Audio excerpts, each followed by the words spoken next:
জয় মা তারা, কেমন আছেন সবাই? আশা করি মায়ের আশীর্বাদে সকলে ভালো আছেন। আজ হচ্ছে 6ই অক্টোবর, মা জগৎজননী তারার আবির্ভাব তিথি।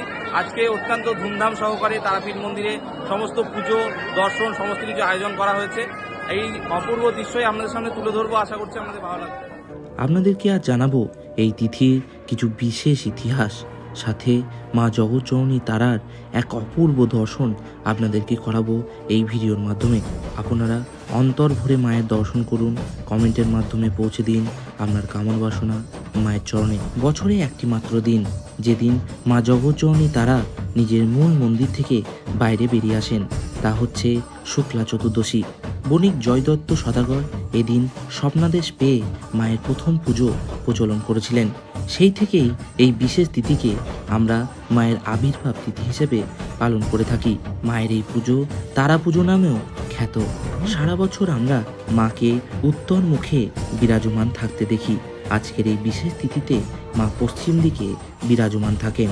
কথিত আছে এই বিশেষ দিনে মা জগৎজননী তারা তার নিজ বোন মা মৌলাক্ষীর সাথে দেখা করবার জন্য এই স্থানে আসেন এবং সারা বছরে শুধুমাত্র আজকের দিনে দুপুরবেলায় মায়ের অন্নভোগ হয় না।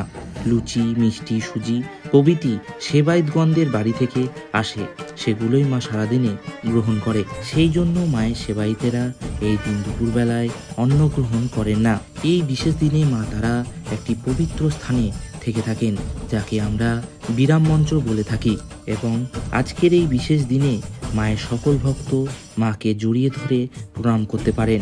এটাই ভক্তদের কাছে আজকের মূল আকর্ষণ। এবং আজকে সন্ধেবেলায় পুনরায় মাকে মূল মন্দিরে নিয়ে গিয়ে পুনরায় স্নান করিয়ে রাজবেশে সাজিয়ে প্রস্তুত করে মহালক্ষ্মী রূপে পুজো করা হবে। আজকে সন্ধ্যাবেলায় মায়ের ভোগ হচ্ছে খিচুড়ি ভোগ।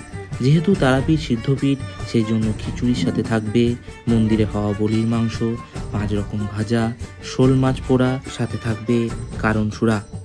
আজকে সকাল থেকেই মন্দিরে প্রচুর ভক্তের সমাগম লক্ষ্য করা যাচ্ছে মা জগৎজননী তারার দর্শন করবার জন্য। আজকের এই পুণ্যতিথিতে সকল ভক্তের মঙ্গল কামনা করি মায়ের কাছে।